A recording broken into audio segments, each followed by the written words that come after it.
Hello student, आप सभी का स्वागत है मेरे यूट्यूब चैनल स्टडी बायोलॉजी में। आज हम कृषि जंतु विज्ञान के अंतर्गत नया टॉपिक लेकर आए हैं, वर्गीकरण। अर्थात जंतु जगत का कैसे वर्गीकरण होता है, वर्गीकरण क्या है, इसकी क्या उपयोगिता है। तो वीडियो को देखने से पहले यदि हमारे चैनल को सब्सक्राइब नहीं किया तो सब्सक्राइब कर लीजिए और वीडियो को शुरू से लेकर अंत तक जरूर देखिएगा और यदि पसंद आए तो आगे भी इससे शेयर करिएगा। तो चलते हैं, वर्गीकरण क्या होता है। तो वर्गीकरण से पहले हमें जानना चाहिए कि जानते हैं आप लोग कि पृथ्वी पर जो है जीव जातियों की इतनी ज़्यादा संख्या है, इतनी ज़्यादा प्रजातियां हैं कि उनकी जो है उनका अध्ययन करना या उनके बारे में जानकारी जुटाना संभव नहीं है। तो इसलिए क्या किया गया है, उन्हें जो है छोटे छोटे समूहों में या वर्गों में बांटा गया है ताकि जो है उनके बारे में ज़्यादा से ज़्यादा जानकारी जुटाई जा सके, उनके बारे में जाना जा सके। तो इसके लिए उनका वर्गीकरण किया गया है। तो वर्गीकरण क्या है, तो उसकी परिभाषा से जान लेते हैं। तो परिभाषा क्या दी गई है, वर्गीकरण या टैक्सोनॉमी। वर्गीकरण को हम टैक्सोनॉमी कहते हैं। तो क्या दिया गया है, जीव विज्ञान की वह शाखा जिसमें जो क्या किया जाता है, जीवों की आकृति, आकार, संरचना आदि में समानता व असमानता के आधार पर अलग अलग समूहों में बांटा जाना क्या कहलाता है, वर्गीकरण कहलाता है। ठीक है, जीवों की उनकी आकृति है, आकार है, लंबे मोटे गोरे काले जैसा भी रंग रूप है, उसकी आकृति है और उसकी संरचना बनावट कैसी है, उन सभी लक्षणों के आधार पर जो है उनमें क्या समानता है और उनमें क्या असमानताएं हैं। तो समान प्रकार के जीवों को एक वर्गों में रखा गया है और जो भी जितने भी समान प्रकार के वर्ग लक्षणों वाले जीव हैं या जंतु हैं उनको एक समूह में रखा गया। तो इस प्रकार से जो है वर्गीकरण क्या है, जीव विज्ञान की वह शाखा जिसमें जीवों की आकृति, आकार या जो है रूप, संरचना या बनावट के आधार पर जो है उन्हें अलग अलग समूहों में बांटा जाना। तो इससे क्या होता है कि हम जीवों के बारे में सरल तरीके से जो है उनके बारे में अध्ययन कर सकते हैं। तो अगला टॉपिक दिया गया है, अगली हेडिंग दी गई है, वर्गीकरण की उपयोगिता। क्यों वर्गीकरण किया जाता है, क्या इसकी उपयोगिता, क्या विशेषता है कि वर्गीकरण हम करते हैं। तो वर्गीकरण की कुछ विशेषताएं कुछ पॉइंट में दिए गए हैं। तो पहला पॉइंट देखते हैं, जीवों की विविधता में क्रमबद्धता का ज्ञान। ठीक है, जीवों के विविधता में जानते हैं, विविधता का मतलब होता है जीव जातियों के भिन्न भिन्न प्रजातियों का पाया जाना जैव विविधता कहलाता है। जानते हैं, अगर आप किसी भी घास के मैदान को देख लेते हैं तो उसमें टिड्डा है, मेढक है, छिपकली है, गिरगिट है, सर्प है, तो ये सब जो है जीव जंतु, कीट पतंगे हैं। तो ये सारे जीव जंतु आ जाते हैं। तो कितनी प्रजातियां हो गई छोटे से घास के मैदान में। तो इस प्रकार से पृथ्वी पर कितनी प्रकार की प्रजातियां हैं, तो उन प्रजातियों में क्या क्रमबद्धता है कि कौन से जीवों का विकास पहले हुआ है, किन जीवों का विकास बाद में हुआ है, या कौन से जीव पहले आते हैं, किन जीवों जैसे छोटे जीव पहले बने उससे जटिल जीवों का विकास हुआ है। तो इसके बारे में उनके क्रम का जो है अध्ययन हो जाता है। जिन लोगों को वर्गीकरण का ज्ञान है, जिन लोगों ने वर्गीकरण को पढ़ा है, तो उन्हें जो ये जानकारी होती है कि जो है वर्गीकरण के द्वारा किन जीवों को जो है सरल से जटिल की ओर रखा गया है। तो वर्गीकरण में जो है जीवों को सरल जीवों से जटिल जीवों की ओर वर्गीकृत किया गया है। तो इस प्रकार से हम वर्गीकरण के द्वारा जो है उनकी क्रमबद्धता का ज्ञान कर सकते हैं। अर्थात जीवों में जो विविधता है, तो विविधता में जो सरल जीव है उनको पहले रखा गया और जो जटिल जीव उनको बाद में रखा गया है। तो इस प्रकार से हम उनका एक क्रमबद्ध से उनका अध्ययन कर सकते हैं।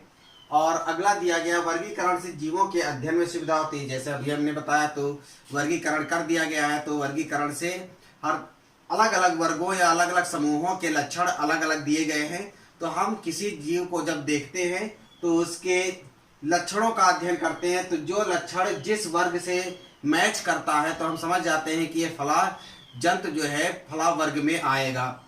उसके बाद जो है जैव विकास क्रिया के प्रमाण मिलते हैं। इसी वर्गीकरण के द्वारा हमें जैव विकास के प्रमाण के जो है उदाहरण मिलते हैं कि किस प्रकार से जो है किन किन जीवों से किन जीवों का विकास हुआ है।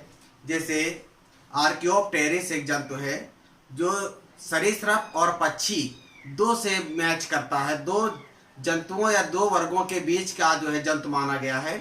कहने का मतलब आर्कियोप्टेरिस एक ऐसा जंतु है जिसमें जो क्या होता है, क्या विशेषता है, उसके पक्षी जैसे भी लक्षण होते हैं और सरीसृपों के भांति भी उसके लक्षण पाए जाते हैं।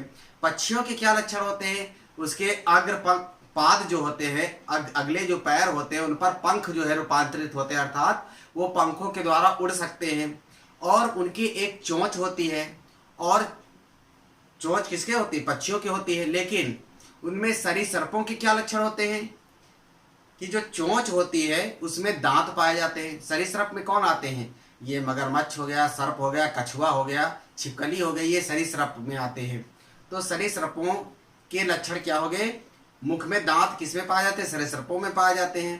तो चोंच होना क्या है? ये पक्षियों का लक्षण है, लेकिन उसमें दांत होना ये सरीसृपों का लक्षण है। और सरीसृपों के क्या लक्षण है? एक लंबी पूंछ होती है। आर्कियोप्टेरिस की एक लंबी पूंछ होती है। लंबी पूंछ किसमें होती है? आपने मगरमच्छ को देखा होगा, सर्प को देखा होगा, तो इन सभी में देखा है कि लंबी एक पूंछ होती है। तो सरीसृपों में लंबी पूंछ होना, तो ये इस प्रकार से जो है आर्कियोप्टेरिस में सरीसृपों के भी लक्षण होते हैं और जो है उसके पक्षियों के भी लक्षण होते हैं। तो इस प्रकार से क्या है कि आर्कियोप्टेरिस का अगर यह अध्ययन जिन लोगों को जानकारी है आर्कियोप्टेरिस के बारे में पढ़ा है, तो उनको जानकारी ये हो जाती है कि पक्षियों से सरीसृपों का विकास हुआ है या जो है सरीसृपों से पक्षियों का विकास हुआ है। ठीक है, तो इसका हमें ज्ञान हो जाता है कैसे जीवों का जय विकास का अर्थ होता है जीवों का विकास होना। तो जीवों का विकास कैसे पृथ्वी पर हुआ है, तो इससे हम विभिन्न प्रकार के उदाहरणों के द्वारा जो है अध्ययन कर सकते हैं। तो जिसमें आर्कियोप्टेरिस एक जंतु है जो ये दर्शाता है कि कैसे जो है सरीसृपों से पक्षियों का विकास हुआ है। ठीक है, और उसके बाद अगला पॉइंट दिया गया है जीव के शारीरिक संगठन और सरल से जटिल जीवों की संरचना का ज्ञान होता है। जैसे शारीरिक संगठन अर्थात कैसे कैसे जंतुओं का कैसा शरीर का उसके शरीर का की बनावट है। जैसे जंतु एक कोष की है या बहु कोष की है, सरल जंतु है या जटिल जंतु है।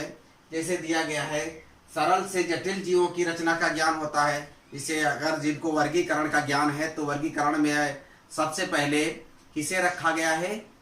जंतुओं के वर्गीकरण में सबसे पहले रखा गया संघ प्रोटोजोआ। तो संघ प्रोटोजोआ में कौन आते हैं? एक कोष के सरल जंतु आते हैं। ठीक है, जो माइक्रोस्कोप के द्वारा देखे जा सकते हैं। तो ऐसे जीवों को जो है सरल जीव कहते हैं। और उसके बाद जो है धीरे धीरे सिलिंट्रेटा है, पोरीफेरा सिलिंट्रेटा, इकाइनोडर्मेटा, एनिलिडा, ये सारे जंतु जो आते चले जाते हैं तो वो क्या है धीरे धीरे जटिल होते चले जाते हैं।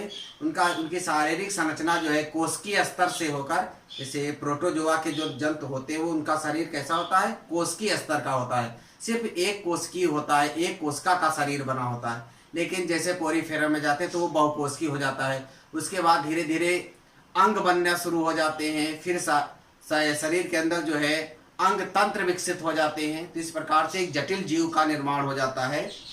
तो इस प्रकार से सरल जीवों से जटिल जीवों का भी ज्ञान होता है, किससे? वर्गीकरण के द्वारा।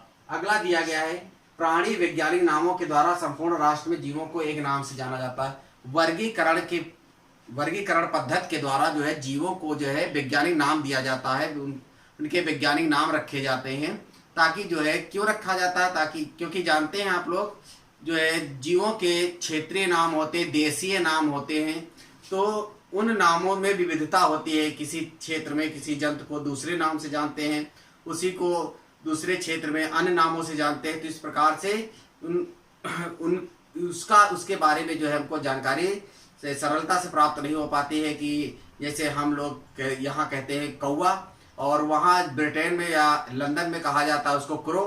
तो यदि हम वहाँ जाकर कहेंगे कौवा तो वो नहीं समझ पाएंगे कि कौवा क्या होता है, क्योंकि वो क्रो जानते हैं। तो इस प्रकार से ये जीवों की जो है नामों में जो है विविधता पाई जाती है। तो इस प्रकार से जीवों के वैज्ञानिक नाम दिए गए वर्गीकरण के द्वारा जो है जीवों का वैज्ञानिक नाम रखा जाता है, जिससे जीव को सारे राष्ट्र में, सारे विश्व में एक नाम से जाना जाए। राष्ट्र के साथ साथ सारे विश्व में उन्हें एक नाम से जाना जाए। जैसे होमोसैपियंस कह दिया गया, तो होमोसैपियंस क्या है? मनुष्य का जंतु वैज्ञानिक नाम है।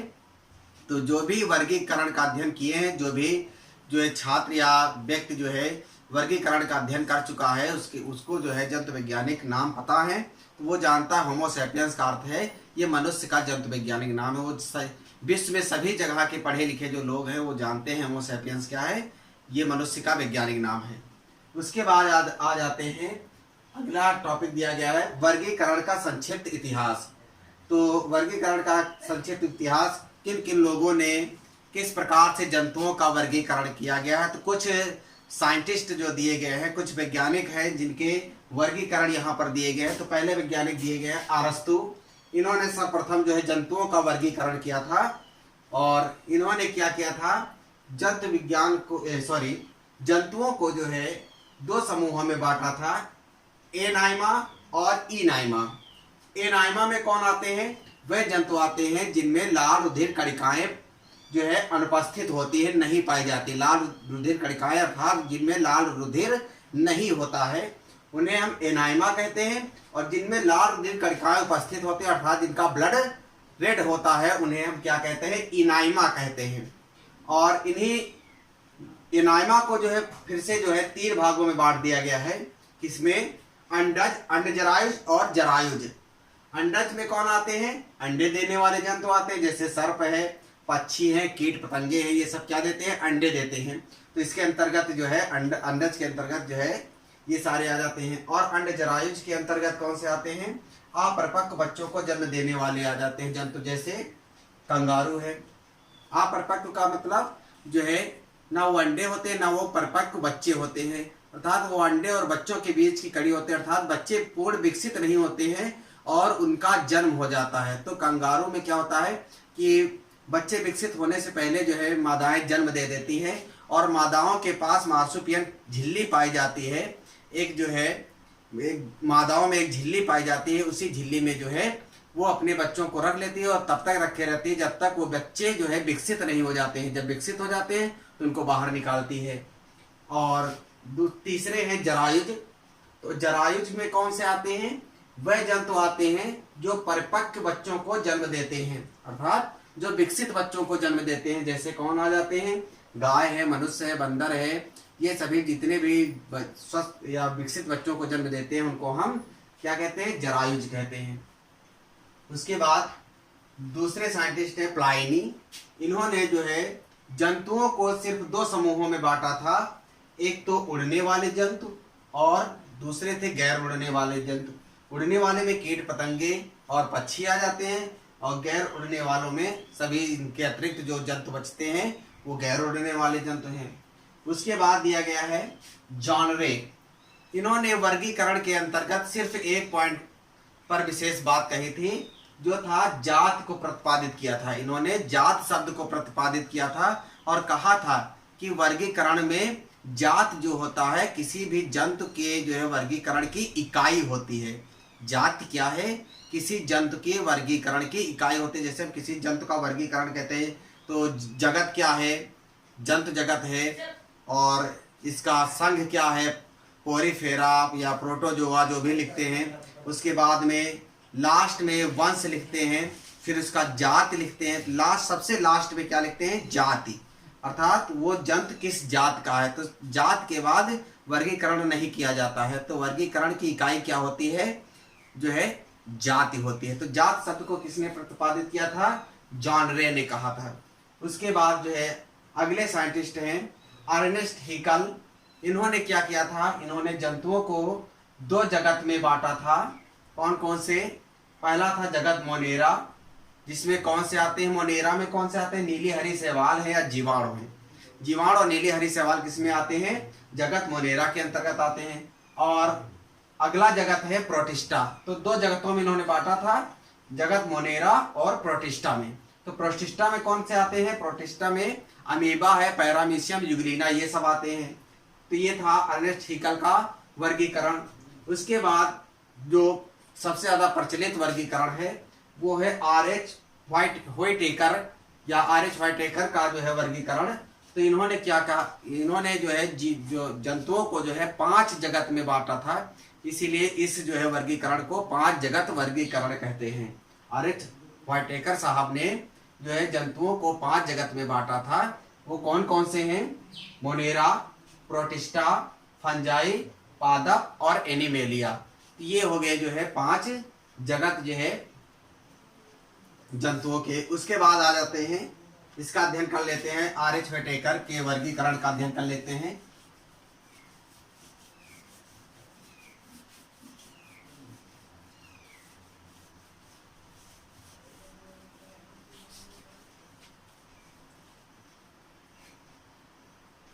तो RH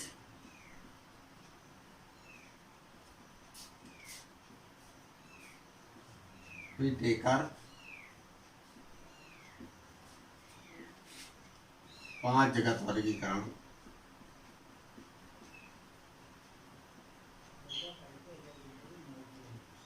इन्होंने जो है 5 जगत वर्गीकरण के अंतर्गत पहला जगत कौन सा था इनका? मोनेरा। मोनेरा में इन्होंने किसको रखा था? मोनेरा में इन्होंने एक कोश की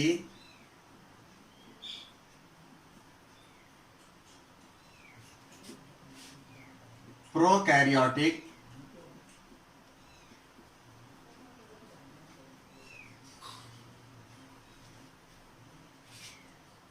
स्वपोषी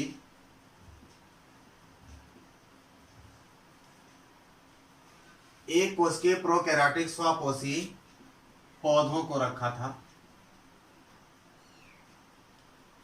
पौधे, ठीक है। तो मोनेरा में कौन से जंतु आते हैं? एक कोश के प्रोकैरियोटिक या जीव कह सकते हैं।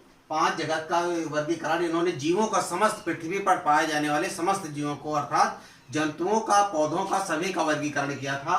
तो एक कोश के जीव जो होते हैं, जिनका शरीर जो है, शारीरिक संगठन एक कोशिका का बना होता है। और कोशिका किस प्रकार की होती है? प्रोकैरियोटिक कोशिका होती है। प्रोकैरियोटिक कोशिका कौन सी होती है? जिसमें जो है केंद्रक और कोशिकांग अनुपस्थित होते हैं, अर्थात केंद्रक पूर्ण विकसित नहीं होता है और कोशिकांग, गाल्जी काय, माइटोकॉन्ड्रिया, हरित लवक, ये सब क्या है? ये जो है विकसित नहीं होते हैं, अर्थात नहीं, अनुपस्थित होते हैं, पाए नहीं जाते हैं। तो इस प्रकार की कोशिका को हम प्रोकैरियोटिक कोशिका कहते हैं। और स्वपोषी होते हैं, अर्थात ये अपना पोषण स्वयं कर लेते हैं। तो ये अर्थात प्रकाश संश्लेषण भी करते हैं, रसायन संश्लेषी भी होते हैं। तो इस प्रकार से ये स्वपोषी होते हैं। तो और कौन से होते हैं? पौधे होते हैं, ठीक है। एक कोश के प्रोकैरियोटिक और स्वपोषी पौधे रखे गए हैं, किसमें? मोनेरा में। और दूसरा है प्रोटिस्टा।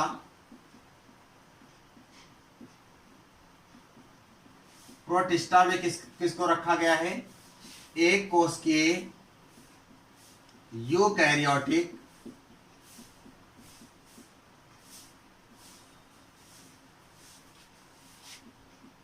परपोषी जंतु रखे गए। और इनकी एक विशेषता होती है, जो मोनेरा में आते हैं, इनकी जो इनमें जो कोशिका भित्ति पाई जाती है वो किसकी बनी होती है? पेप्टिडोग्लाइकन की बनी होती है। पेप्टिडोग्लाइकन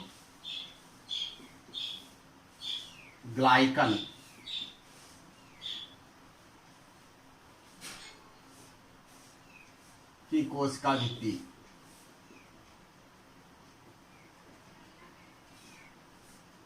ठीक है।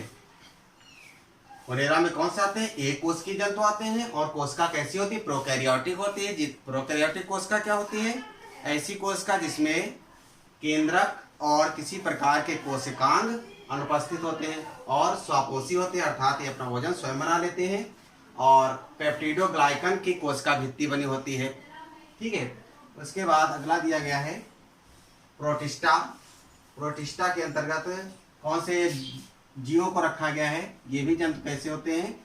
एक कोश के और यूकैरियोटिक। यूकैरियोटिक अर्थ इनमें जो होता है, इसकी कोशिका के अंदर क्या पाया जाता है? केंद्रक पूर्ण विकसित होता है और सभी प्रकार के कोशिकांग होते हैं, जैसे माइटोकॉन्ड्रिया, गाल्जी काय, हरित लवक। हरित लवक को छोड़कर जितने भी कोशिकांग होते हैं इनमें पाए जाते हैं, ठीक है। और ये परपोषी होते हैं, ये अपना भोजन दूसरों से प्राप्त करते हैं। और ये क्या होते हैं? जंतु होते हैं, अर्थात इनके अंतर्गत जंतु होते हैं। और इनमें जो होता है कोशिका भित्ति जो है अनुपस्थित होती है।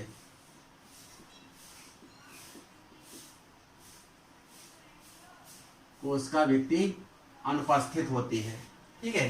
तो प्रोटिस्टा के अंतर्गत एक कोश के यूकैरियोटिक, परपोषी और ये जंतु होते हैं और इनमें कोशिका भित्ति अनुपस्थित होती है।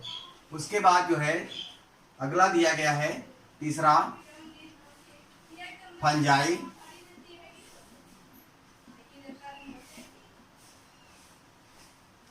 फंजाई में कौन से आ जाते हैं, इसके अंतर्गत जो होते हैं ये बहुकोशिकीय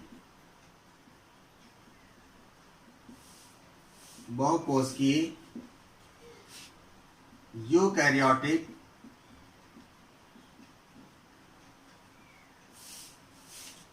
और इनकी कोशिका भित्ति किसकी बनी होती है, जो है काइटिन की बनी होती है, और ये परपोषी पौधे होते हैं। ठीक है, तो फंजाई के अंतर्गत कौन से आते हैं, ये बहुकोशिकीय होते हैं, अर्थात इनका शारीरिक संगठन या शरीर की बनावट एक से अधिक कोशिकाओं का होता है। ठीक है, और यूकैरियोटिक होते हैं, अर्थात इनकी कोशिका में केंद्रक व सभी प्रकार के कोशिकांग पाए जाते हैं, और कोशिका भित्ति किसकी बनी होती है, काइटिन नामक पदार्थ की बनी होती है, और ये परपोषी होते हैं, अर्थात अपना भोजन जो है सड़े गले पदार्थों से अर्थात परजीवी रूप से या मृतोपजीवी रूप से प्राप्त करते हैं, और ये क्या होते हैं, पौधे होते हैं। एग्जाम्पल में कौन से आते हैं इसमें, जैसे राइजोपस, म्यूकर, मशरूम, ये सब आ जाते हैं। इसी प्रकार से इसमें प्रोटिस्टा में कौन से आते हैं, अमीबा है, पैरामीशियम है, युगलिना है। ठीक है, अमीबा, पैरामीशियम, युगलिना आते हैं। और इसमें मोनेरा में कौन से आते हैं, मोनेरा में जीवाणु हैं और साइनोबैक्टीरिया अर्थात नीली हरी शैवाल।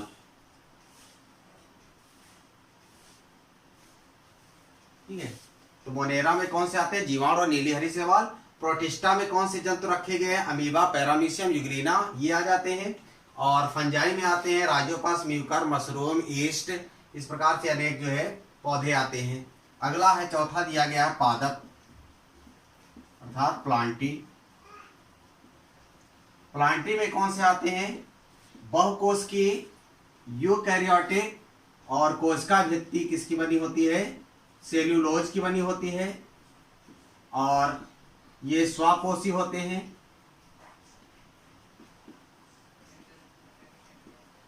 और क्या होते हैं, ये भी पौधे होते हैं। इनमें भी किसको रखा गया है, पौधों को रखा गया है।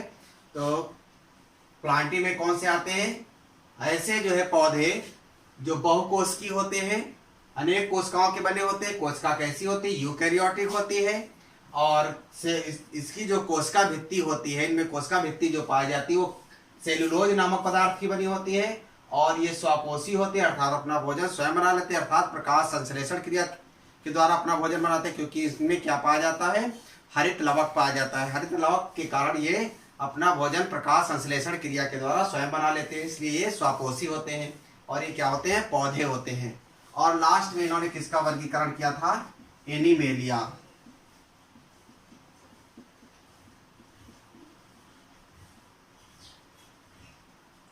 तो एनीमेलिया में कौन से आते हैं, बहुकोशिकीय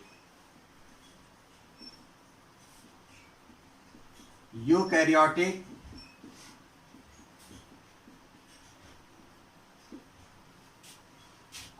कोशिका भित्ति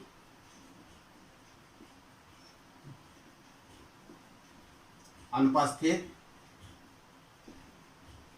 और ये क्या होते हैं, जंतु होते हैं, सॉरी परपोषी जंतु होते हैं।